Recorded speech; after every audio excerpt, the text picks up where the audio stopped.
When are you going to apologize for the million Iraqis that are dead because you lied? You lied about weapons of mass destruction. You lied about connections to 9/11. You lied about Iraq being a threat. You sent me to Iraq. You sent me to Iraq in 2003. My friends are dead. Joshua Castile. You killed people. You lied. You lied about WMD. A million Iraqis are dead because you lied. My friends are dead because you lied! You need to apologize!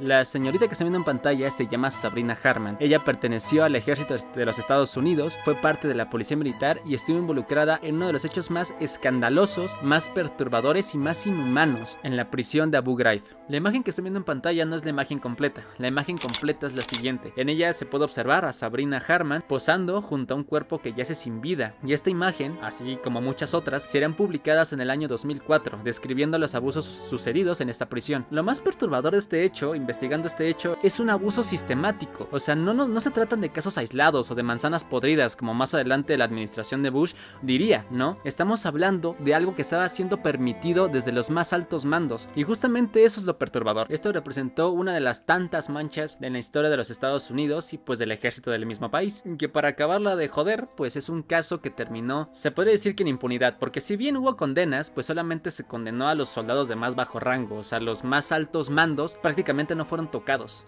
Y las personas que llegaron a denunciar este hecho fueron sancionadas, ya sea retirándose del ejército o el constante hostigamiento de sus compañeros hacia estas personas. Pero como siempre, quiero contextualizar la situación y empezar desde el principio. ¿Cómo es que esto se fue nutriendo? ¿Cómo es que esto se fue dando poco a poco?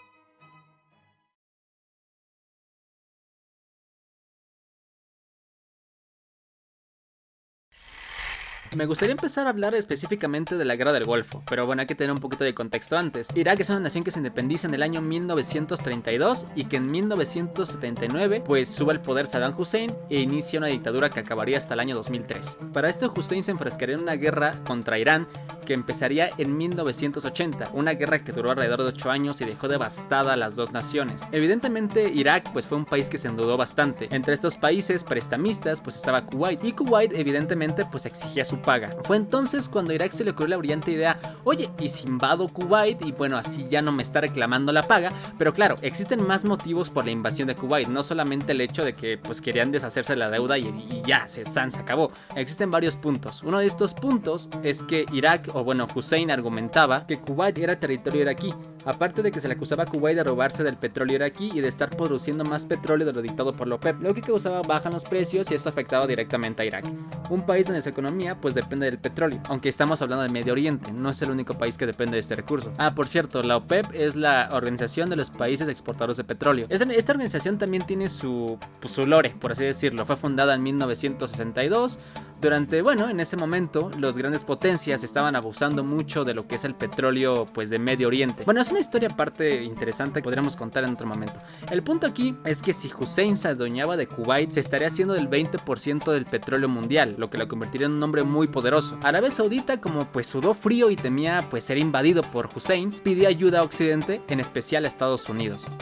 Se dice que Saddam sentiría como un apoyo de Estados Unidos hacia él, porque fue un país que apoyó a Irak durante la guerra contra Irán. Entonces pensó, pues si invado un país pequeño no habría mucha problemática. Inclusive se dice que pidió permiso, o sea, casi por así decirlo, ¿no? Pidió permiso a Estados Unidos para poder invadir Kuwait y este le diría, bueno, pues ok, date, sin problema, ¿no? Pero otras versiones aseguran que en ningún momento lo hizo y así por sus dos huevos, pues llegó e invadió Kuwait. También hay que destacar una cosa, Estados Unidos no intervenía directamente durante el conflicto de Irán-Irak, pero sí patrocinaba con armas a los dos bandos, tanto a Irak como a Irán. De hecho, de ahí surge el escándalo Irán-Contra, donde Estados Unidos, para financiar grupos guerrilleros en Nicaragua, en este caso los Contras, le vendía armas a esta nación que era considerada pues enemiga. Pero eso también es un tema aparte que estaría interesante abordar en otra ocasión. Una vez iniciada la invasión, 35 países se dejaron ir contra Irak. Entre ellos, pues obviamente Estados Unidos, Canadá, Reino Unido, Francia, Alemania, Italia, España, Países Bajos, Grecia, Bélgica, Dinamarca, Noruega, Portugal, Arabia Saudita, Egipto, Siria, Qatar, Marruecos, Pakistán, Nepal, Argentina. ¿Qué hace Argentina que está en el culo del mundo hacia el otro culo del mundo? También un país llamado Bahrein, o sea, no sabía que era un país hasta que lo googleé. Y a partir de ese momento es donde el 2 de agosto de 1990 se inicia la Guerra del Golfo. Estamos hablando de que Hussein recreará el meme de todos ustedes contra mí solo, hijos de su madre. A ver, creo que estaba claro que defender la soberanía de un país pequeño como lo es Kuwait no era el único propósito, ya que el recurso más valioso estaba en juego y sobre todo si Hussein se hacía con él. Esta guerra duró alrededor de 40 días. Hubo unas 300 bajas de la coalición y alrededor de 20.000 soldados iraquíes. Obviamente la infraestructura quedó devastada, las sanciones impuestas al país debilitaron al régimen de Hussein, miles de civiles, conflictos internos, y tan solo después de este conflicto, en un documento publicado por Amnistía Internacional en el año 2001, se evidenció que en este lapso alrededor de 500.000 de niños perdieron la vida debido a la inestabilidad del país, la pobreza extrema, la desnutrición, la corrupción y por supuesto la delincuencia. Debido a todas estas problemáticas, en el año 1996, pues la ONU creó un programa llamado Petróleo por Alimentos. Irak tenía permitido exportar petróleo a cambio de la ayuda humanitaria, ya sea los alimentos, víveres y obviamente medicinas. Cabe aclarar que exportar petróleo pues era una acción que tenían restringida debido a las sanciones impuestas por la ONU. Y aunque pues es un programa que suene bastante bien, pues la verdad es que se destapó la cloaca. ¿Por qué? Porque se descubrió que funcionarios tanto del régimen como de la ONU estaban involucrados, adivina, sí, en actos de corrupción. Esto daba como consecuencia que la ayuda llegara de forma limitada y la ayuda al pueblo pues no estaba siendo como debía ser. Desvío de fondos, tráfico de influencias, sobornos, la falta de administración, la falta de interés, la falta de supervisión, pues evidentemente puso en duda la reputación de la ONU y ni se diga del régimen de Hussein. Hasta que bueno, este programa vio su final en el año 2003, justamente la invasión de Estados Unidos a Irak. La relación entre Irak y los Estados Unidos fue algo tensa, en donde constantemente se hacían revisiones al territorio iraquí con el objetivo de desarmar a Hussein, ya que buscaban deshacerse de las armas químicas y destrucción masiva que poseía y que de hecho sí había utilizado en la guerra contra Irán, como por ejemplo el gas mostaza. Y es aquí donde se funda la UNSCOM, que es una rama, por así decirlo, de la ONU, creada para llevar a cabo esta tarea. Una tarea que no fue fácil porque Hussein no siempre daba su brazo a torcer, y en ese momento el presidente de los Estados Unidos, Bill Clinton, aplicó la de bueno, a lo mejor si una serie de bombardeos te hacen reflexionar y dejar de estar poniéndome trabas. Y es donde ordena la famosa operación Zorro del Desierto. Así que se podría decir que bueno, Estados Unidos se encargó de desmantelar militarmente a Irak, o bueno, más o menos, mínimo de deshacerse de los proyectos de armas de destrucción masiva y de armas químicas, cosa que será muy importante después para la futura invasión. Ya metiéndome un poco acerca del tema de la invasión, las armas de destrucción masiva fue un argumento que se utilizó para invadir Irak justamente, el hecho de que Hussein poseía armas de destrucción masiva y pues como eran los superhéroes de esta historia, debían detenerlo, ¿no? Armas que, spoiler, nunca se encontraron, y más si tenemos como antecedente esto de la UNSCOM, en donde ellos se encargaron de inspeccionar todas estas zonas para desmantelar estos proyectos de armas de destrucción masiva. Entonces, bajo este contexto, creo que nos hace pensar que era lógico que no iban a encontrar nada si desde antes ya habían inspeccionado territorio iraquí. Verán, el 11S es un hecho que marcó muchas cosas. El 11S es un antes y un después en la política militar de los Estados Unidos. Y sí, lo estoy diciendo de una forma muy segura por cosas que, bueno, vamos a descubrir más adelante. Ahorita quiero quedarme con lo siguiente. Verán, durante el 11S, obviamente, el grupo Al-Qaeda fue vinculado hacia los ataques, fue el que organizó los ataques, se le acusó a Saddam de tener vínculos con el Al-Qaeda. Que otra vez, spoiler, estos vínculos pues nunca se demostraron. De hecho, Hussein estaba en contra de estos grupos radicales. Es aquí también donde se inicia la llamada guerra contra el terror del año 2001, y es a partir también de ese momento donde la imagen del Medio Oriente es muy distorsionada, porque comienzan a ocurrir también ataques de xenofobia, de racismo hacia personas que son de origen árabe o que profesan el Islam, que son musulmanas, etc. La imagen se distorsiona bastante y no hay que ser un genio para darse cuenta. O sea, tú ves un hombre con turbante y ¿qué se te viene a la mente? Bueno, seguramente es árabe y va a explotar el avión. Vamos, inclusive hay chistes recurrentes con esto. Entonces no es novedad que esto marcó un antes y un después completamente. Además, Otro motivo es obviamente la liberación del pueblo iraquí, la promoción de la democracia,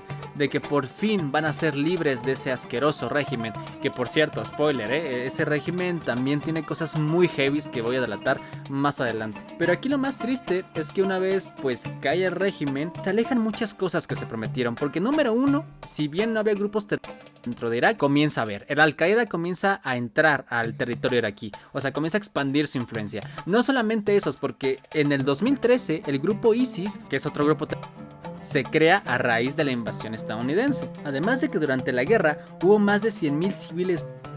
Algunas fuentes citan que hasta hubo el millón hasta el año 2011, y también contando los muchos abusos cometidos, y el ejemplo más claro en el que vamos a detallar la prisión de Abu Ghraib. Bueno, estas son las razones oficiales, pero ¿existen razones no oficiales o especulativas de la invasión? Pues sí, y son varias. Verán, una de las más obvias evidentemente es el control del petróleo, o sea, asegurar su control y extender su poderío e influencia en la región, el mostrar un poderío e influencia a nivel global y obtener una venganza pues tras lo ocurrido en los ataques del 11S, y para ello buscar un enemigo con quien ya había cierta historia, como por ejemplo Saddam. Los intereses económicos también han sido objeto de crítica, ya que durante el periodo de la invasión se manifestaron una vasta red de contratos de reconstrucción y servicios. Por ejemplo, la empresa Halliburton, como se diga, que a rasgos generales se dedican a proporcionar una amplia gama de productos y servicios a la industria petrolera y de gas para que esas empresas pues puedan explorar, perforar, producir y mantener sus yacimientos de la manera más segura y eficiente posible. Bueno, pues esta empresa obtuvo contratos por más de 36.000 millones de dólares, y esto relacionado con las guerras de Irán y Afganistán, donde se buscaba una reconstrucción de la infraestructura como la electricidad, las carreteras, los puertos, servicios médicos y evidentemente la reconstrucción de la industria petrolera. Además de que también se apuntó a un conflicto de interés, ya que el vicepresidente en aquel momento,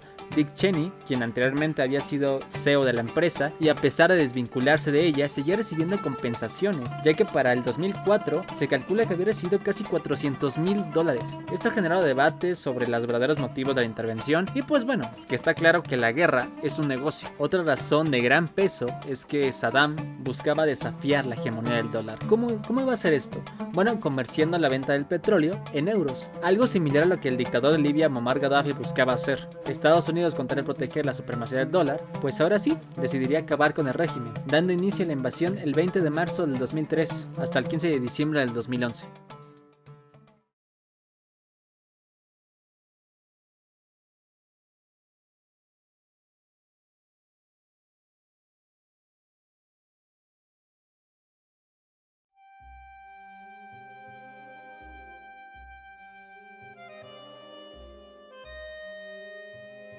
Bien, después de haber dado un breve resumen acerca de la situación, quisiera hablar un poco de la prisión de Abu Ghraib. La prisión de Abu Ghraib se funda alrededor de los años 50 y durante el régimen de Saddam Hussein, esta prisión este centro de detención se caracterizó por albergar a los enemigos políticos, no a criminales comunes con delitos comunes, por así decirlo, sino a personas que se oponían a la dictadura de Hussein.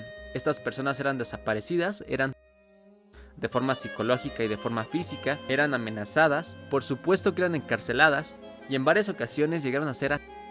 Un dato también perturbador y bastante llamativo es que los considerados enemigos políticos no eran los únicos que sufrían las consecuencias, ya que también sus familias o sus conocidos eran quienes pagaban los platos rotos, por así decirlo. Esto con el objetivo de que los opositores al régimen pues cesaran sus actividades. Cabe destacar que esta situación no solo estaba presente en Abu Ghraib, sino en diferentes centros de penitenciarios ubicados en diferentes partes del país, como por ejemplo el de Radwaniyah. A partir de este momento, más que nada para lo que resta del video, voy a citar varios documentos. Esto con el objetivo de que ustedes saquen sus propias conclusiones y serlos lo más transparente posible. Igual en el primer comentario, bueno, en la descripción del video les estaré dejando los documentos que cité para que ustedes mismos los lean y tengan una opinión más objetiva acerca de este delicado tema. En un documento publicado por Human Rights en 1999 se expone las opositores del partido Baas. Cito: específicamente, fuentes en Irak informaron que 400 prisioneros en la prisión de Abu Ghraib fueron ejecutados sumariamente en febrero, con 60 más asesinatos en marzo y 62 en junio. En marzo, la oposición chií informó que 60 iraquíes de la provincia de Nasiriyah fueron ejecutados. En abril, 100 detenidos de la prisión de Radwaniyah fueron llevados a la provincia de Ramadi, donde fueron enterrados vivos en una fosa. En mayo, fuentes de la oposición dieron a conocer los nombres de 38 personas que fueron ejecutadas sumariamente. Se proporcionaron al relator especial listas de más de 170 detenidos ejecutados entre mediados de diciembre de 1997 y julio de 1998. En julio y agosto se informó que tuvieron lugar 13 ejecuciones sumarias más.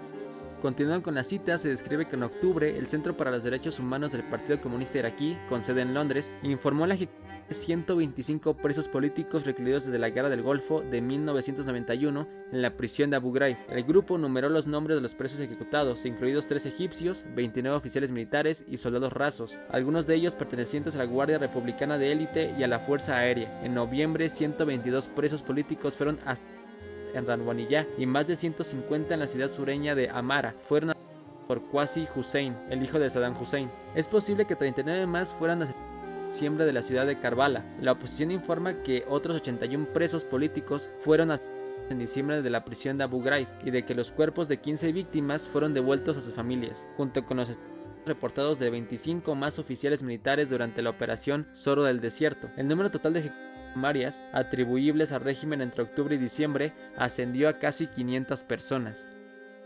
Este documento también describe cómo desde la década de los 80, más en concreto durante la guerra de Irán-Irak, existían desapariciones forzosas que el gobierno no quiso admitir, ni mucho menos investigar. Y vuelvo a citar en la página 6, párrafo 5, el relator especial recibió un informe en mayo que indicaba que cientos de kurdos, chiitas y otros ciudadanos de origen iraní que habían desaparecido a principios de la década de los 80 durante la guerra entre Irán e Irak se encuentran recluidos en el régimen de incomunicación en la prisión de Abu Ghraib. Según el informe, estas personas han estado detenidas durante 17 a 18 años en condiciones extremadamente duras, sin cargos ni juicios específicos. El informe alegaba que muchos de estos detenidos habían sido utilizados como sujetos experimentales en los programas ilegales de armas químicas y biológicas de Irak.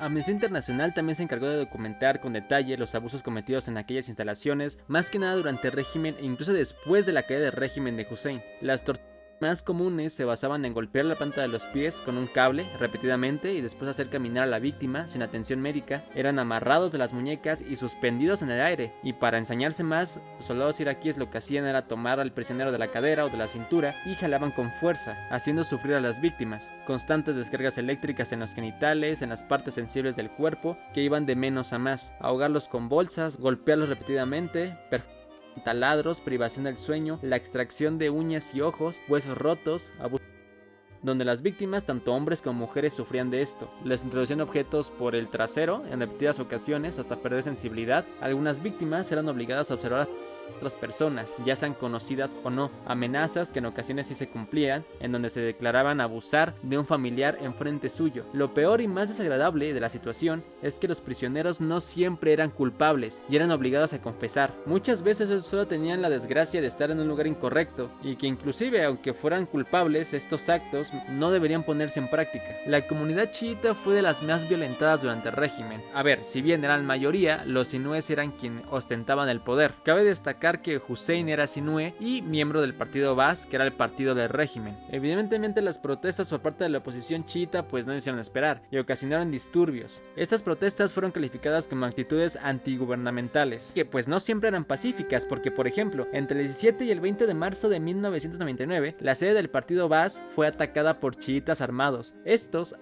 a varios funcionarios del gobierno, por lo que evidentemente iniciaron varios encarcelamientos masivos. La situación era sumamente delicada, pero para que se den una idea, en la década de los 90 se comenzaron a implementar los llamados castigos judiciales. Estos castigos pues venían bajo el contexto de lo que sucedió en Kuwait y debido a las múltiples sanciones económicas que Irak tenía. Entonces, estos castigos consistían en, sí, escucharon bien, extremidades como por ejemplo las manos, los pies, las orejas y de inclusive dejar marcas en la frente como si fueran ganado. De hecho, para 1996 esto podremos decir que estaba normalizado de alguna manera, ya que estos castigos se difundían con el objetivo pues de que la gente se mantuviera a raya, tuviera miedo. De hecho, a principios de los 2000 se implementó un nuevo castigo. Este castigo se trataba de la lengua de aquellos que hablaran mal del régimen, sobre todo de Hussein y su familia. Human Rights también se encarga de recopilar miles de arrestos cometidos durante el régimen por ciertos motivos. En el documento se describe que los servicios militares y de seguridad, en lugar de la policía ordinaria, llevaron a cabo la mayoría de los arrestos y detención arbitraria. Durante el año se informó de que las fuerzas de seguridad arrestaron a cientos de personas percibidas como amenazas a la seguridad, principalmente por su asociación a personal o conexión familiar con un opositor del gobierno. El relator especial recibió 3 listas de 172 detenidos detenidos, cuyos casos fueron procesados por la Dirección de Seguridad Pública de Tamín durante el año por cargos de espionaje, pertenencia a la oposición, críticas al gobierno, contrabando de alimentos, robo, falsificación de documentos o pasaportes, huida del país o al norte de Irak. En ocasiones informó que los arrestados fueron mientras estaban bajo custodia. En los ataques a gran escala contra los chiitas reportados por varias fuentes en septiembre, se estima que 20.000 personas fueron detenidas arbitrariamente y trasladadas en camiones a campamentos de tiendas de campaña en la región desértica del Rifai, a unos 100 kilómetros al norte de las marísimas del sur Irak. A ver, si bien es cierto que así como asesinaban a detenidos políticos, también muchos quedaban en libertad, pero obvio con muchos traumas y daños físicos permanentes, además de que muchos morían después de ser liberados, esto debido a los daños graves que sufrieron mientras estaban detenidos. También era habitual confesar bajo. Y a ver, es obvio, mientras te están sacando una uña o estás viendo cómo abusan de tu familiar, creo que lo más conveniente para esas personas era confesar, a pesar de que no tuvieran culpa de ello. Además de que se tenían que olvidar de tener un juicio justo para ellos. El maltrato y el abuso a las mujeres durante el régimen también es un tema aparte en esto. Y solamente para que se den una idea, déjenme leerles este fragmento dedicado a este tema en el documento que publicó Amnistía Internacional en el año 2001, el cual lleva por nombre Malos tratos y ejecución extrajudicial de mujeres. Las mujeres también han sido maltratadas, en algunos casos judicialmente en Irak. Surah Hida Sams al-Din, médica de 61 años, fue arrestada en su clínica de Bagdad el 29 de junio de 1999, bajo sospecha de tener contactos con grupos islamistas chiitas. Fue detenida, sin cargos ni juicio, y puesta en libertad el 25 de julio del 99. Inicialmente estuvo recluida en la Dirección de Seguridad de Bagdad, y luego fue trasladada a la Dirección de Seguridad de Al-Anbar el 5 de julio. Fue torturada frecuencia durante los interrogatorios por agentes de seguridad. Los métodos incluían principalmente palizas en la planta de los pies con un cable. Algunas mujeres han sido por custodia, fueron detenidas y por ser familiares de conocidos activistas de la oposición que vivían en el extranjero. Las autoridades de seguridad utilizan este método para presionar a los ciudadanos iraquíes en el extranjero para que cesen sus actividades. Por ejemplo, el 7 de junio del 2000, Najib al-Saili, un ex general del ejército que huyó en Irak en 1995 y se unió a la oposición iraquí, recibió una cinta de video que mostraba la de su parienta femenina. Poco después, según se informa, recibió una llamada telefónica del servicio de inteligencia iraquí preguntándole si había recibido el regalo e informándole de que su pariente estaba bajo custodia. Y agárrense porque se vienen más curvas, se vienen cosas más turbias. El documento sigue detallando que en octubre del año 2000, decenas de mujeres sospechosas fueron sin ningún proceso judicial en Bagdad y otras ciudades. Esto tras ser arrestadas y maltratadas. Los hombres sospechosos de proxenetismo también fueron, según informes, los llevaron a cabo en presencia de representantes del partido Baas y la Unión General de Mujeres Iraquíes, miembros de Feda Ibe Saddam, una milicia creada en 1994 por Judai Hassan Hussein. Utilizaron espadas para matar a las víctimas frente a sus casas. Se dice que algunas víctimas fueron de esta manera por motivos políticos. El documento sigue recopilando testimonios como por ejemplo el de Nayat Mohamed Haidar, obstetra en Bagdad. Fue de octubre del 2000 aparentemente bajo sospecha de prostitución. Sin embargo, según informes, fue arrestada antes de la introducción de la política de prostitución y se dijo que criticaba la corrupción en los servicios de salud. Una mujer conocida como Haidar fue, según se informa, sin cargos ni juicio. Esto a finales de diciembre del año 2000. Tenía 25 años, estaba casada y tenía 3 hijos. Las autoridades de seguridad buscaban a su marido, al parecer por su participación en actividades armadas islamistas contra el Estado. Logró huir del país. Hombres pertenecientes del Feda Rie Saddam llegaron a la casa en el distrito de Al-Qarrada y encontraron a su esposa, sus hijos y a la madre. Haidar fue llevada a la calle y 2 hombres la sujetaron por los brazos y un tercero le tiró de la cabeza por detrás y la delante de los residentes. La también fue presenciada por miembros del partido Baas en la zona. Los agentes de seguridad metieron el cuerpo y la cabeza en una bolsa de plástico y se llevaron a los niños y a la suegra. El cuerpo de Haidar fue enterrado posteriormente en el Al-Nayaf. Se desconoce el destino de los niños y la suegra. Como se darán cuenta, el régimen fue sumamente violento, represivo y deshumano. Y me atrevo a decir que eso solamente fue la punta del iceberg. Esto es lo que se sabe, pero seguramente hay cosas, hay testimonios que nunca se llegaron a contar o que todavía no salen a la luz, y eso es justamente lo más perturbador de este hecho.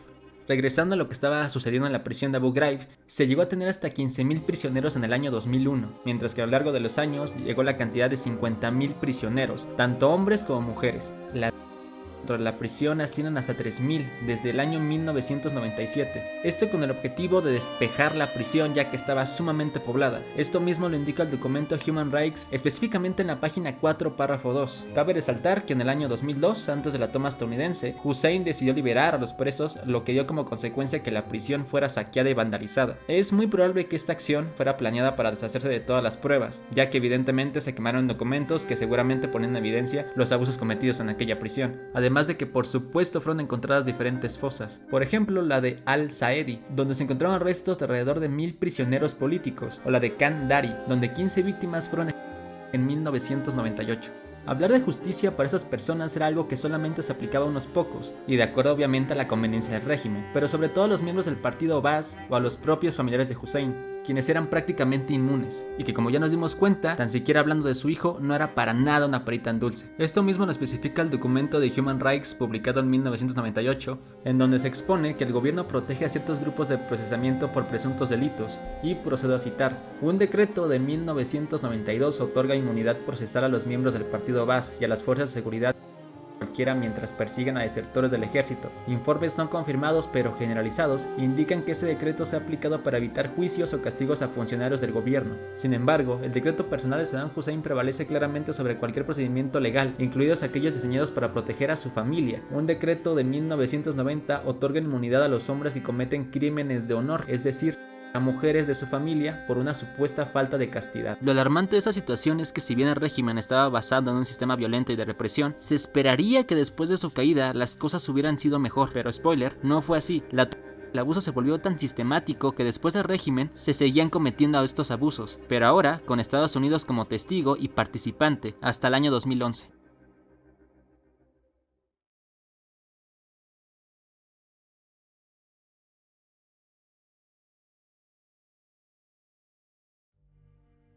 Cuando Estados Unidos pisó suelo iraquí, específicamente en la prisión de Abu Ghraib, evidentemente se encontraron con una prisión abandonada, saqueada, en malas condiciones, vandalizada, pero que de todas maneras tomarían para iniciar sus labores de detención, sobre todo a sospechosos de diferentes crímenes, como por ejemplo conexiones con grupos atentados, líderes de la insurgencia o de cometer delitos en contra de los soldados estadounidenses. Para este punto quiero recopilar algo que dije en un principio. Hablé sobre que el atentado del 11S marcó un antes y un después en la política militar de los Estados Unidos, y lo decía por lo siguiente. Verán, cuando se dio inicio a la guerra contra el durante el mandato de George Bush en el año 2001, se dio luz verde a una serie de documentos que autorizaban de forma legal métodos más drásticos de interrogación, o también llamados métodos de interrogatorio mejorados, métodos que permitían la tortura a sospechosos miembros de grupos terroristas. El objetivo como tal era extraer información para así evitar un futuro ataque. Los llamados memorándums de la o los torture memos, redactados por John Yo y Jay Baby, o como se diga, autorizaban prácticas como el llamado waterboarding, o sea, ahogar a la víctima, la privación del sueño, el confinamiento en espacios reducidos, donde en ocasiones se les introducían insectos a la habitación, esto para infundir terror, las clásicas posiciones estresantes, desnudez forzada, golpes, aislamiento, amenazas de muerte o daño a seres queridos, incluso la intimidación con perros. La víctima debía sufrir una experiencia cercana a la muerte para llegar a un punto de quiebre y confesar. Estas prácticas solo evidenciaban que los abusos cometidos en Abu Ghraib y otros centros de detención eran algo sistemático y legal. Y reitero, no solamente unas manzanas podridas como diría George Bush más adelante, sino parecía más bien el costal entero. Y además quiero resaltar una palabrita, que ese tipo de prácticas eran ejercidas a sospechosos miembros de grupos terroristas. Sospechosos, o sea, no hay ni siquiera una clara prueba de que las personas que fueron realmente pertenecieran a un grupo como la Al-Qaeda. Y esto hasta cierto punto se confirma más adelante, porque les doy un poco de adelanto. Durante los arrestos masivos que las autoridades estadounidenses ejercieron, se descubrió que alrededor del 70% de los arrestos o de las detenciones eran personas arrestadas por error, o sea que muy probablemente eran personas inocentes, y aún así seguramente les ejercieron estas prácticas respaldadas por los más altos mandos, además de que eran unos descarados, o sea justificaban este actuar debido a que la administración de Bush creó una categoría llamada combatientes enemigos ilegales, en los que según ellos no aplicaban los convenios de Ginebra y no calificaban como prisioneros de guerra, pero de todas formas era condenable, ya que seguían siendo personas protegidas por el derecho internacional. Esto esto fue una herramienta política y legal para evadir obligaciones internacionales que en la práctica sí se violaron los convenios de Ginebra de forma sistemática. Por cierto, los convenios de Ginebra, a rasgos generales, se encargan de proteger el derecho internacional humanitario. El objetivo como tal es proteger a las personas que no participan directamente en los conflictos armados, como a los civiles, el personal médico y en general a quienes no pueden combatir. Ahora, ¿qué sucede con las personas o con los soldados que evidentemente combaten estas guerras? Bueno, aquí hay varias condiciones para que sean protegidos bajo estos convenios, y generalmente protegen a soldados que ya no pueden combatir, que están heridos, que se rinden o que son capturados, y mientras son capturados no deben ser ni humillados ni maltratados. En un informe publicado por el Comité Internacional de la Cruz Roja en febrero del 2004 se detalla el cómo operaban las fuerzas de la coalición en el arresto, el internamiento y el interrogatorio de los detenidos. El informe se encarga de evidenciar estas malas prácticas. De forma generalizada, el informe se encarga de describir las diferentes violaciones y abusos que las fuerzas de coacción hacían, entre ellos la brutalidad contra las personas protegidas en el momento de la captura y custodia inicial, que a veces causaba o lesiones graves, la falta de notificación de la detención de las personas privadas de libertad a sus familias a causa de angustia entre las personas privadas de libertad y sus familias, coerción física o psicológica durante el interrogatorio para obtener información, aislamiento prolongado en celdas sin luz natural, uso excesivo y desproporcionado de la fuerza contra las personas privadas de libertad, con resultado de muerte o lesiones durante su periodo de internamiento. Bien, a continuación se vienen muchas citas del documento de la Cruz Roja, donde detalla todo este tipo de abusos que existían por parte de las tropas de la coalición hacia la población iraquí. Esto con el objetivo, como dije desde un principio, de ser lo más transparente posible y lo más detallado. El CIR declara su preocupación del uso desmedido de la fuerza y el incremento de las denuncias, además de que se detalla el cómo eran los arrestos invadiendo las propiedades privadas de los iraquíes de forma violenta, con insultos, golpes, jaloneos, sin importar la edad o discapacidad. Y reitero, en el 70% de los casos las víctimas eran inocentes o eran arrestadas por error, y esto lo especifica el propio documento. Y cito: los arrestos descritos en estas denuncias tendían a seguir un patrón. Las autoridades responsables de los arrestos entraban en las casas generalmente en la noche, derribaban las puertas, despertaban a los residentes bruscamente, gritaban órdenes, obligaban a los familiares a entrar en una habitación bajo vigilancia militar mientras registraban el resto de la casa, y además rompían puertas, armarios y otras pertenencias. Arrestaban a los sospechosos, les ataban las manos en la espalda con esposas flexibles, los encapuchaban y se los llevaban. A veces arrestaban a todos los varones adultos presentes en una casa, incluyendo personas mayores, discapacitadas o enfermas. El trato a menudo incluía empujar a la gente, insultar, apuntar con rifles, dar puñetazos y patadas y golpear con rifles. A menudo se llevaban a las personas con lo que llevaban puesto en el momento del arresto, a veces en pijama o en ropa interior, y se les negaba la oportunidad de recoger algunas pertenencias esenciales, como ropa, artículos de higiene, medicamentos o gafas. A quienes se entregaron con una maleta, a menudo se les confiscaron sus pertenencias. En muchos casos se incautaron pertenencias personales durante el arresto, sin que se emitiera ningún recibo. Algunos oficiales de inteligencia militar en las fuerzas de defensa en Irak informaron al CIR que, según su estimación, entre el 70 y el 90% de las personas privadas de libertad en Irak habían sido arrestadas por error. También atribuyeron la brutalidad de algunos arrestos a la falta de supervisión adecuada de las unidades de los grupos de combate. También es importante destacar que durante los arrestos las familias pasaban semanas e incluso meses sin saber en dónde tenían recluido a su familiar, temiendo lo peor. Estos recorrían los distintos centros de detención para saber el paradero de su pariente, y si bien después se intentó dar notificación, no era la forma más rápida ni mucho menos eficiente posible. Se podría llegar a pensar que los malos tratos y los abusos se cometían una vez se llegaba al centro de entrenamiento, como por ejemplo el de Abu Ghraib, pero todo lo contrario, ya que el CIR documentó testimonios en donde los prisioneros eran maltratados antes de llegar al centro de entrenamiento. Los golpeaban, los encapuchaban, los esposaban, les pisaban la cara, les rompían los huesos, los obligaban a recostarse en sitios calientes que les provocaban quemaduras muy graves hasta de tercer grado. Incluso algunos llegaron a fallecer debido a los crueles tratos. Estos acontecimientos son detallados en la página número 10 del documento y procedo a citar. Una denuncia recogida por el CIR se refería a la detención de 9 hombres por parte de las fuerzas de la coalición en un hotel de Basora el 13 de septiembre del 2003. Tras su detención, los 9 hombres fueron obligados a arrodillarse con la cara y las manos contra el suelo, como si estuvieran en posición de rezar. Los soldados pisotearon la nuca de quienes levantaban la cabeza, confiscaron su dinero sin emitir recibo. Los sospechosos fueron llevados al Al-Hakimiyya, una antigua oficina utilizada anteriormente por el Mukhabaral de Basora, y luego tratados con crueldad. Antes de su uno de los detenidos murió personal de las fuerzas de la coalición, 26 años, casado, padre de 2 hijos. Tras la mala Sus compañeros detenidos lo oyeron gritar y pedir ayuda.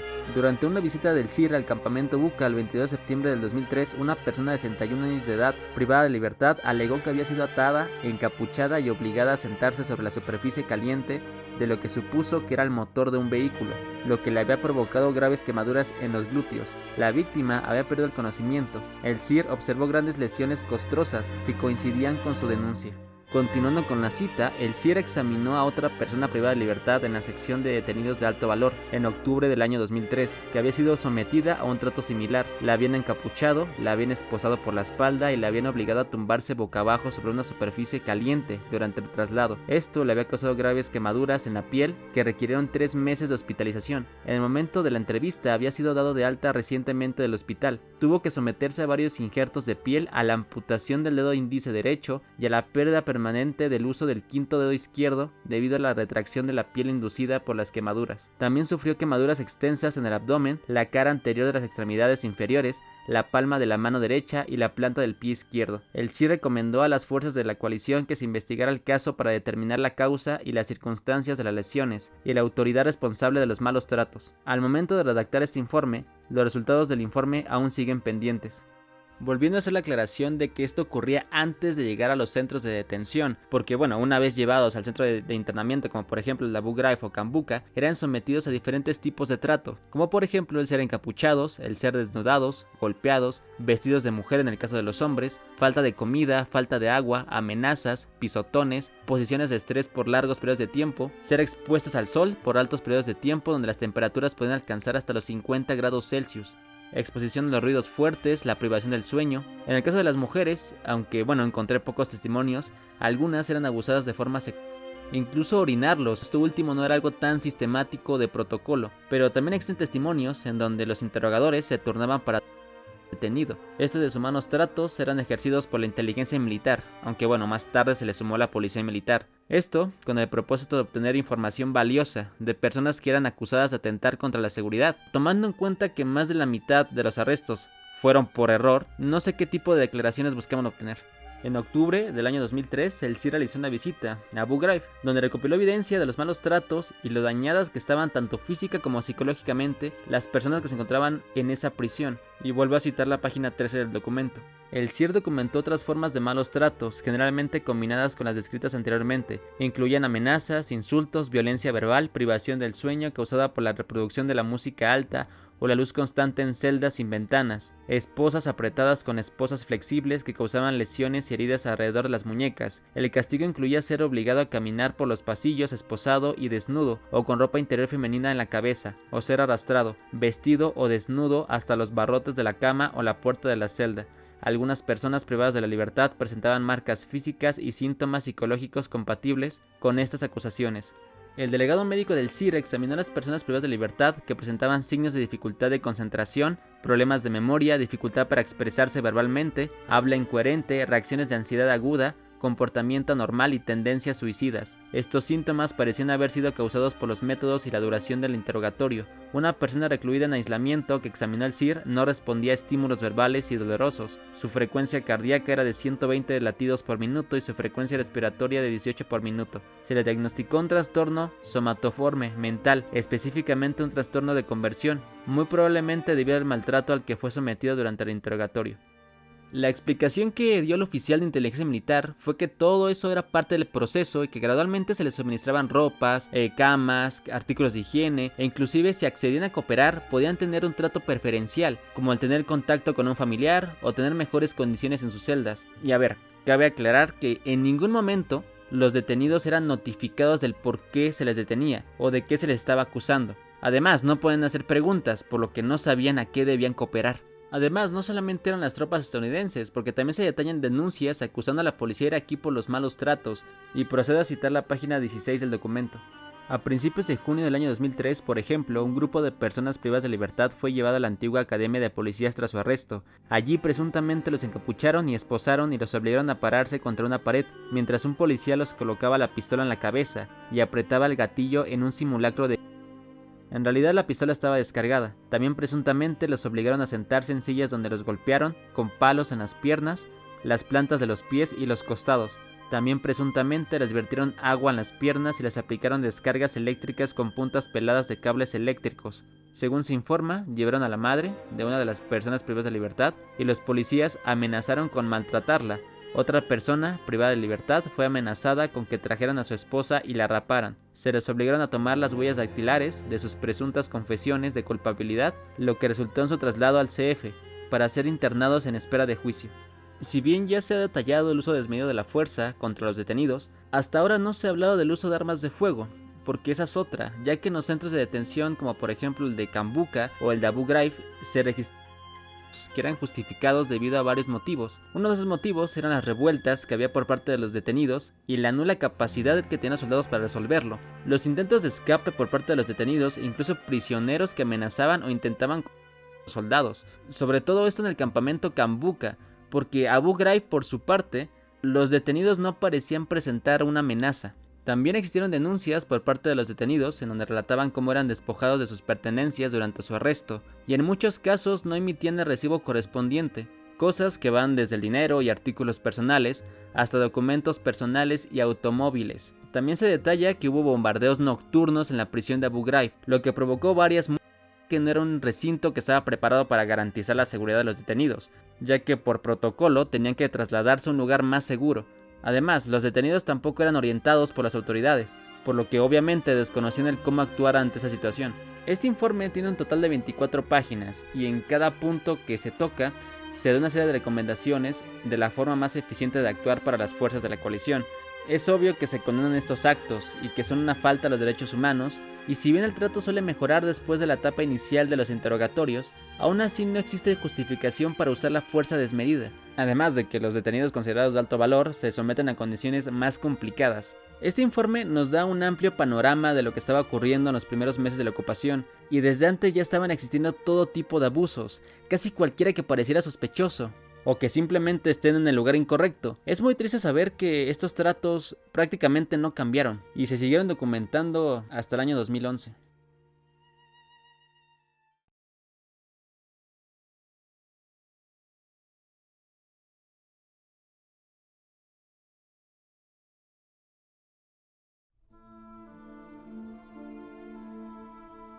Bien, finalmente hemos llegado a la parte que me inspiró realmente a hacer este video, que son los abusos cometidos por la Brigada 800 de la Policía Militar, que si bien ya hemos detallado bastantes abusos en la prisión de Abu Ghraib, tanto durante régimen como después de régimen, como al inicio de la ocupación estadounidense, todavía hay cosas por desenterrar. Quisiera empezar hablando del informe de Taguba. Miren, el informe de Taguba es un documento interno de los Estados Unidos, redactado por el general Antonio Taguba en el 2004. Esto debido a las constantes denuncias, él fue el encargado de realizar una investigación para averiguar qué sucedía en Abu Ghraib.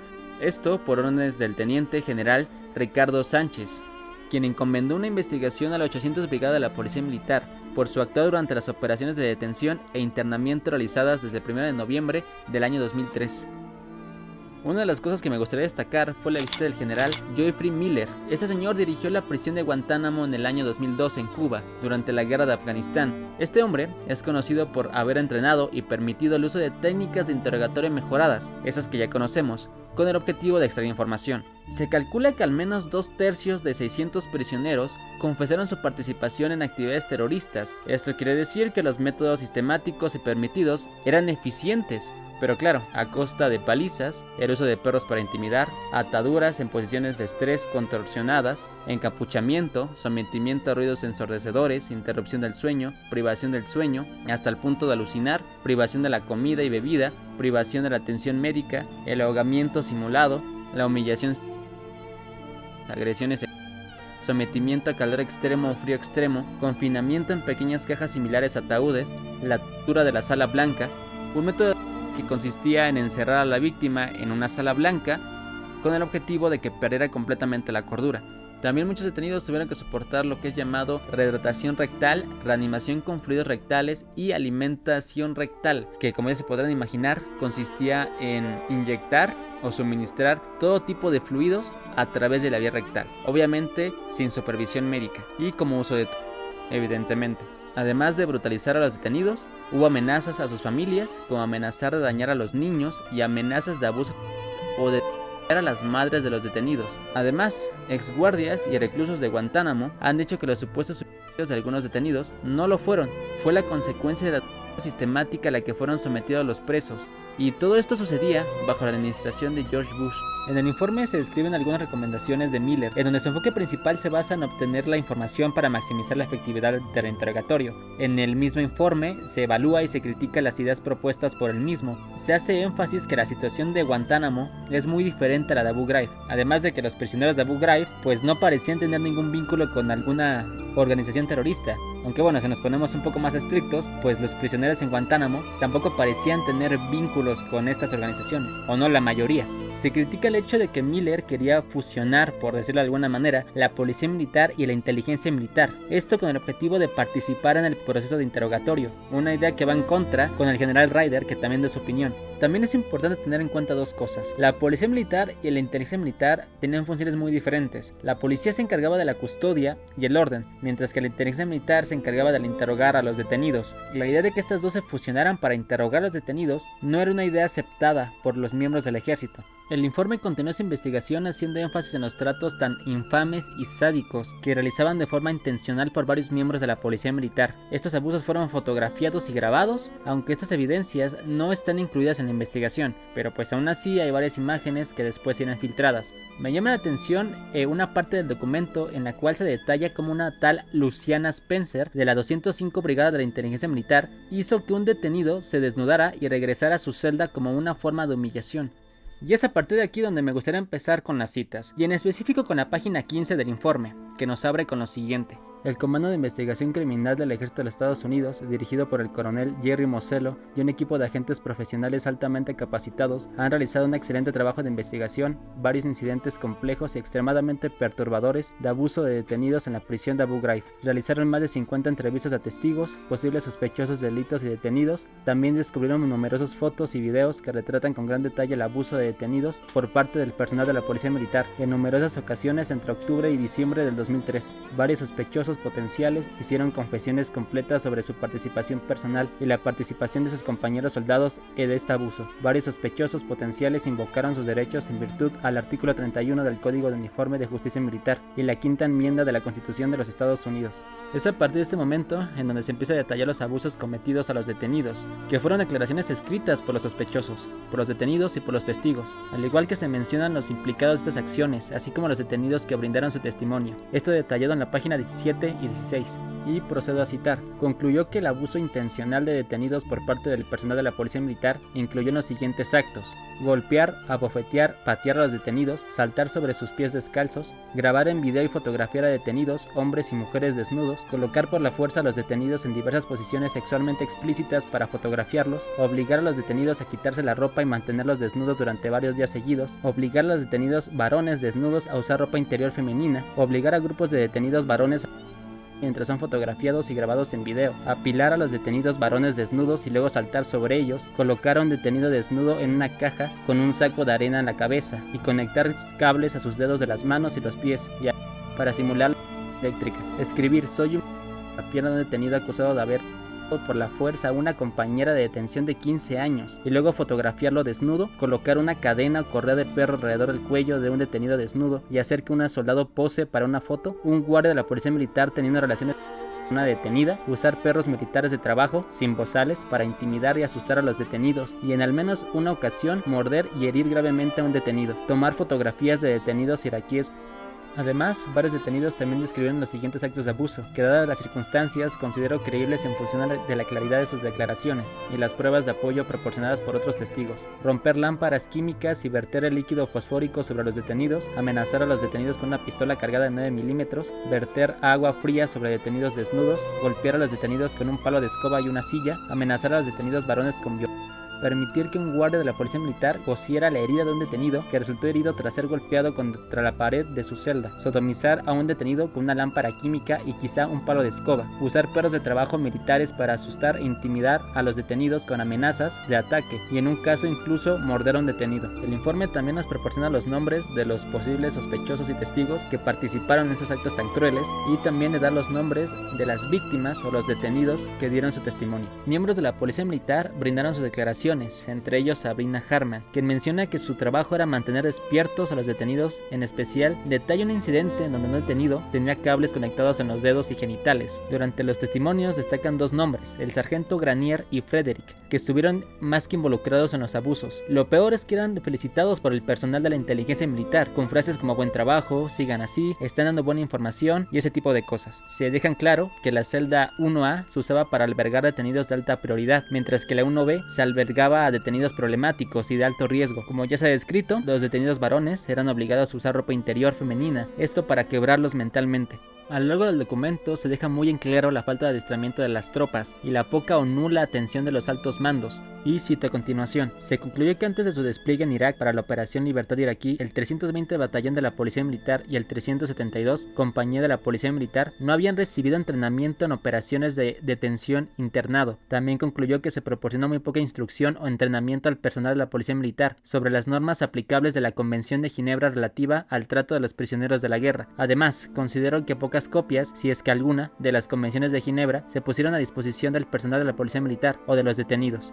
Tampoco existía un registro de los detenidos. El personal era completamente ineficaz para llevar a cabo estos procesos. Durante este tiempo se documentaron 27 fugas de detenidos, responsabilidad que se le atribuye a la 800 Brigada de la Policía Militar. Lewis Ryder, jefe del pelotón 372 de la Policía Militar, declaró saber de al menos 2 fugas en Abu Ghraib.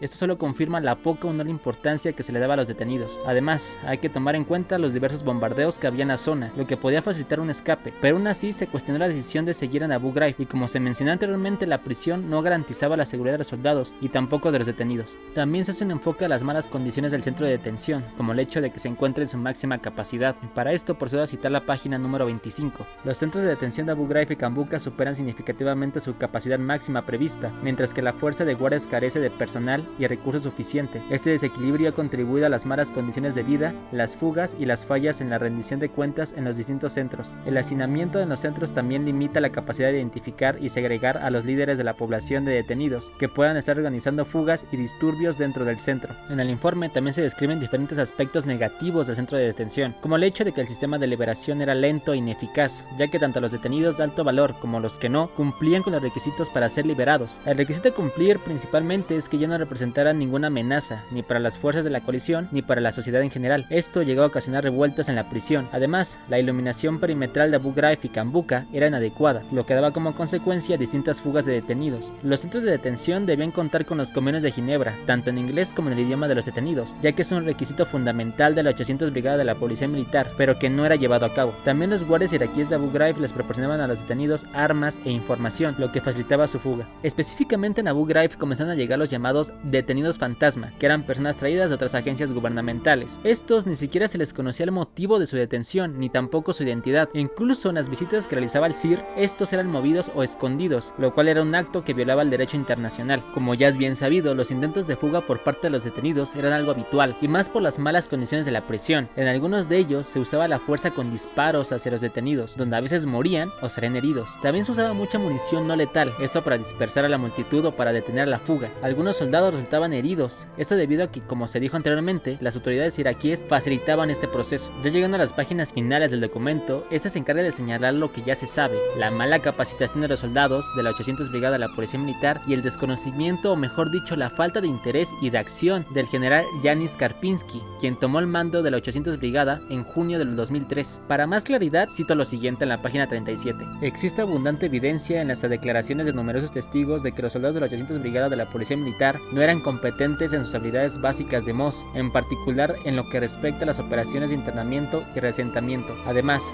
no hay evidencia de que el mando, aunque consciente de estas deficiencias, intentara corregirlas de manera sistemática, aparte de un entrenamiento ad hoc por parte de personas con experiencia en correccionales civiles. También se nos hace saber que los soldados de la 800 Brigada y demás batallones dentro de Abu Ghraib no tenían una vestimenta apropiada, o sea, se usaba ropa de civil, tomaban alcohol e inclusive un general fue acusado de tomarle fotos a sus soldados mientras estaban desnudos. Además, se sabía que se cometían, pero aún así no había consecuencias. Se le realizó una entrevista al general Karpinski, que en resumidas cuentas este se intentó justificar culpando a otros. A continuación se vio una cita larga de la página 40. Durante el curso de esta investigación realizó una larga entrevista con el general Karpinski, que duró más de 4 horas y que se incluye textualmente en los anexos de la investigación. El general Karpinski se mostró extremadamente emotiva durante gran parte de su testimonio. Lo que encontré particularmente perturbador en su testimonio fue su total falta de voluntad para comprender o aceptar que muchos de los problemas inherentes a la 800 Brigada de la Policía Militar fueron causados o exacerbados por un liderazgo deficiente y la negativa de su mando a establecer y aplicar normas y principios básicos entre sus soldados. La brigadier Karpinski alegó que no recibió ninguna ayuda del Comando de Asuntos Civiles, específicamente, ninguna asistencia ni del brigadier John Kerr ni del coronel Tim Reagan, culpa de gran parte de los abusos ocurridos en Abu Ghraib al personal de la inteligencia militar, y declaró que este personal había dado las ideas a los policías militares que llevaron a cabo el abuso de detenidos. Además, culpó al sargento del pelotón de la 372 compañía CFC Snyder, al comandante de la compañía CPT Rees y al sargento primero MSG Lipinski por los abusos. Argumentó que los problemas en Abu Ghraib fueron culpa del coronel Papas y el teniente coronel Jordan, porque el coronel Papas estaba encargado de la base de operaciones de la fuerza en Abu Ghraib. Numerosos testigos declararon que los oficiales S1 Mayor Hintzman y S4 Mayor Green de la 800 Brigada de la Policía Militar eran esencialmente disfuncionales, pero que a pesar de las numerosas quejas, estos oficiales no fueron reemplazados. Esto tuvo un efecto perjudicial en la eficacia y la moral del personal de la brigada. Además, el auditor del mando de la brigada, teniente coronel James O'Hare, parece carecer de iniciativa y no estaba dispuesto a aceptar la responsabilidad por ninguna de sus acciones. El teniente coronel Gary Maddox, el oficial ejecutivo de la brigada, no supervisó adecuadamente al personal de la brigada, al no establecer las prioridades del personal, tomar medidas correctivas abiertas cuando era necesario y supervisar sus funciones diarias.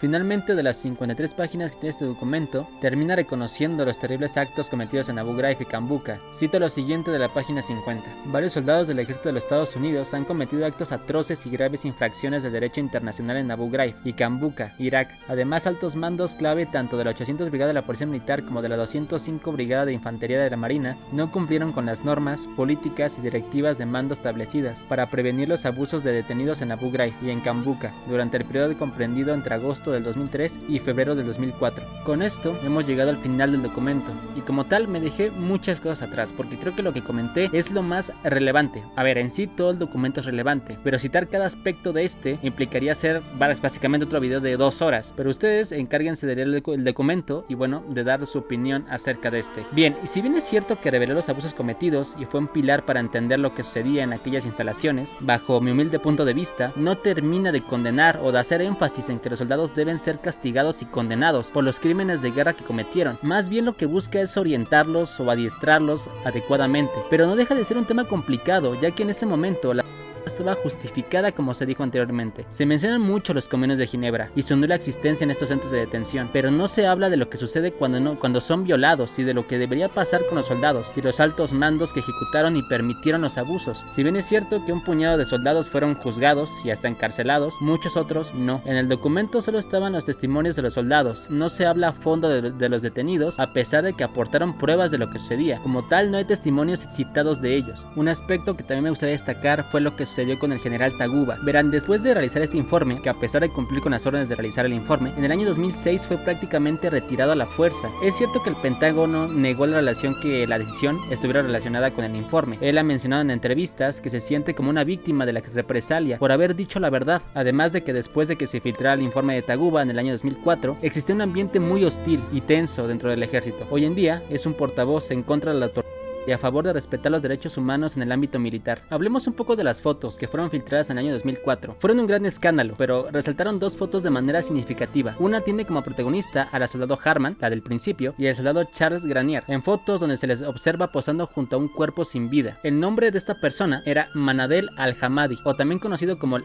Iceman, un ciudadano iraquí que fue capturado por haber cometido un supuesto ataque con bomba en una oficina de la Cruz Roja en Bagdad, donde hubo muertos y heridos. Fue inmediatamente llevado a Abu Ghraib, donde sería fue suspendido de las muñecas por más de media hora y después lo encontrarían sin vida. La autopsia reveló que tenía moretones, costillas rotas, sangre en la boca, nariz y cabeza. La causa principal fue la asfixia. Además de ser fotografiado, jamás se procesó penalmente a ningún responsable. Otra prueba de impunidad en un sistema diseñado para eso. Además, nunca se le comprobó si realmente fue culpable o inocente. Otra foto a destacar que fue muy característica de estos hechos es la llamada The Hooded Man, o en español el hombre encapuchado, el hombre sobre la caja. La identidad de este hombre no está muy clara, guerra, pero se hace llamar Ali Shalai al-Qaisi, aunque otras víctimas han declarado que les hicieron lo mismo. Lo que les hacían era pararlos en la caja, les ataban cables a sus dedos, les hacían creer que serían electrocutados si se caían o bajaban los brazos. Ali ha contado cosas muy turbias de lo que vivió ahí. Él mismo ha dicho que les hacían prácticas como arrojarles heces o directamente pintarlos con ellas, orinarlos, electrocutarlos, posiciones de estrés, meterles objetos en las partes íntimas. También relata cosas íntimas de los soldados, como el hecho de enseñarle los pechos mientras se tocaban delante de ellos, detenidas enfrente de ellos, y en el caso particular de Ali, su mano quedó en mal estado, esto debido a los constantes abusos. Él fue liberado junto a otros detenidos en una carretera sin ningún cargo. Actualmente es un activista y reside en Alemania. Exige justicia por lo sucedido. Asegura que las violaciones cometidas no deben ser olvidadas, esto para evitar que sucedan en futuros conflictos. Desde la ocupación estadounidense ya existían denuncias acerca de los abusos que eran documentados por organizaciones como Human Rights o Amnistía Internacional. Es obvio que no se prestó atención y se llegó a minimizar, hasta que en el año 2004, cuando el programa 60 Minutes de la CBC News difundía las fotografías de los soldados humillando y abusando de los presos iraquíes. Joseph Darby, miembro de la policía militar, se encargó de acusar a sus compañeros con los altos mandos. Este hombre entregó un CD en donde se exponían las fotografías, lo que desencadenó una investigación y lo que derivó en el informe de Taguba. Darby, a pesar de que él sentía que había hecho lo correcto, su entorno lo veía como un traidor, y esto después de que se revelara su identidad por parte de la secretaria de Defensa Donald Rumsfeld, que por cierto fue un hombre que ha sido acusado de impulsar y cometer crímenes de guerra. Darby recibió fuertes amenazas y a causa de esto tuvo que abandonar su casa con su esposa. Sus compañeros lo odiaron por haberlos delatado. Debido al entorno tan hostil, Darby renunciaría al ejército entre el 2004 y el 2006. También hay que hablar un poco de lo que pasó con los torture memos. Estos siguieron en vigor, pero con varios cambios para no parecer tan brutales. Pero después de la llegada de Obama al poder, prácticamente fueron retirados y condenados. También es muy llamativo lo que desembocó el que se filtraran estas imágenes, porque verán, en Medio Oriente surgió el odio contra las fuerzas de la coalición, y grupos como la Al-Qaeda usaron las fotografías filtradas para reclutar combatientes y formar un discurso bajo la narrativa de que Occidente es opresor del Islam, y con esto justificar el ataque a los Estados Unidos y sus aliados, además de la posterior creación del grupo ISIS en el año 2013. Las imágenes provocaron una profunda indignación, tanto por el pueblo estadounidense como internacional. Solo se alimentaba más una mala imagen hacia los Estados Unidos. La autoridad moral de Estados Unidos estaba dañada. Fueron acusados de hipócritas y puso en duda los motivos de la guerra contra el terror. La respuesta del gobierno de Bush no se hizo esperar, obviamente, condenando los hechos y diciendo que esto no representa los valores americanos, que se sentía avergonzado y asqueado y que en ningún momento eso se trataba de algo sistémico, cuando ya vimos que sí, sino más bien, como ya hemos dicho durante todo el video, unas cuantas manzanas podridas. El secretario de Defensa, Donald Rumsfeld, también declaró asumir la responsabilidad y sentir pena por lo ocurrido. También ofrecería su renuncia a Bush, pero este no aceptaría, manteniendo en el cargo hasta el año 2006. Nunca se reconoció que el problema era sistémico. Se sacrificó a los soldados de bajo rango, eximiendo a los altos mandos. Nunca se les pidió la renuncia a los altos mandos. Tampoco se admitió que las políticas de su gobierno favorecieron el abuso. Se intentó minimizar la situación diciendo que se trataban de unos malos elementos, a pesar de que esto ocurría en otros centros de detención como Guantánamo o Cambuca, en que ya existían denuncias de aquellos lugares. Las investigaciones obviamente fueron limitadas y solo se condenó a soldados de bajo rango. No hubo reparaciones económicas a las víctimas, lo que dio como consecuencia múltiples demandas que no han llegado a nada. Esto también debido a la inmunidad soberana. Esto lo que hace es impedir que un estado extranjero demande a otro, que dio como consecuencia que las víctimas se quedan abandonadas, olvidadas, desprotegidas. Como premio de consolación, bueno, más o menos, hubo soldados que sí pagaron condena. Pero bajo mi punto de vista ya les adelanto que las condenas fueron un completo chiste. Y vamos a analizarlas. Verán, Charles Granier fue considerado el cabecilla de los abusos y fue condenado a 10 años de prisión, pero solamente cumplió 6 años. Lindy England, la tipa que aparece en la foto sosteniendo a un prisionero con una correa y señalando los genitales de otro, fue sentenciada a 3 años de prisión. Y además, era pareja de Granier, con quien tuvo un hijo, Ivan Frederick, quien fue condenado a 8 años, pero solamente permaneció 4 años. Sabrina Harman, otra protagonista de las fotos donde aparece sonriendo junto a cadáveres y prisioneros en posiciones humillantes, solo fue sentenciada a 6 meses. Y esto porque declaró que las fotos eran una prueba de lo que ocurría. Jabal Davis, sentenciado a 6 meses de prisión. Jeremy Sivitz, quien testificó contra sus compañeros y permaneció solamente 1 año en prisión. A ver, hubo un puñado más de condenados, ya sea porque participaron o porque fueron testigos, pero recibieron penas menores o arrestos domiciliarios. Personalidades ya mencionadas personas debido al informe de Taguba, como el jefe de las fuerzas en Irak, Ricardo Sánchez, o el general Yanis Karpinski, no fueron juzgados legalmente, y mucho menos el secretario de Defensa a pesar de las muchas acusaciones. Muchos de estos soldados declararon haber actuado bajo órdenes y bajo una política legal, y por esto fueron reducidas o fueron condenas ligeras en una prisión militar. Una situación que causa mucha impotencia porque no hubo justicia hacia las víctimas, y las condenas parecen más una forma de decir que sí hicieron algo, y más tomando en cuenta que los abusos siguieron existiendo en otros centros de detención. La prisión de Abu Ghraib continuó en manos estadounidenses, pero intentando hacer las cosas bien, pero debido a la enorme mancha que nunca se quitó y a la presión internacional, en el año 2006, la toma de la prisión le fue devuelta al gobierno iraquí. La prisión de Abu Ghraib fue rebautizada como Prisión Central de Bagdad, más que nada para olvidarse de lo ocurrido ahí. Fue una prisión de alta seguridad en donde se detenían a personas acusadas de terrorismo y otros delitos. De igual forma, no estuvo exenta de abusos que fueron menos documentados internacionalmente. Como señor de presos clave, fue objeto de ataques insurgentes con bombas, morteros y el uso de armas de fuego que darían como consecuencia el escape de prisioneros peligrosos, hasta que en el 2014 fue cerrada para siempre, y esto debido al riesgo de ser capturada por el grupo ISIS, ya que debido a su constante expansión, se corría el riesgo de liberar a más combatientes extremistas y poner en riesgo a los guardias. Para este punto, Abu Ghraib se convertiría en un estandarte, mediante el cual se expandiría un discurso de una ideología, tanto para los grupos extremistas como ISIS y Al-Qaeda, así como para los movimientos antioccidentales en el Medio Oriente. Estos grupos justificaban su actuar tras lo sucedido por la ocupación estadounidense, diciendo: lo que le hicieron a nuestros hermanos y hermanas en Abu Ghraib exige sangre. Esto era un discurso muy útil para reclutar miembros y explotar el resentimiento popular y mantenerlo vivo. A pesar de que durante el régimen de Hussein ya se cometían abusos igual de crueles e inhumanos, este acontecimiento se convirtió en un símbolo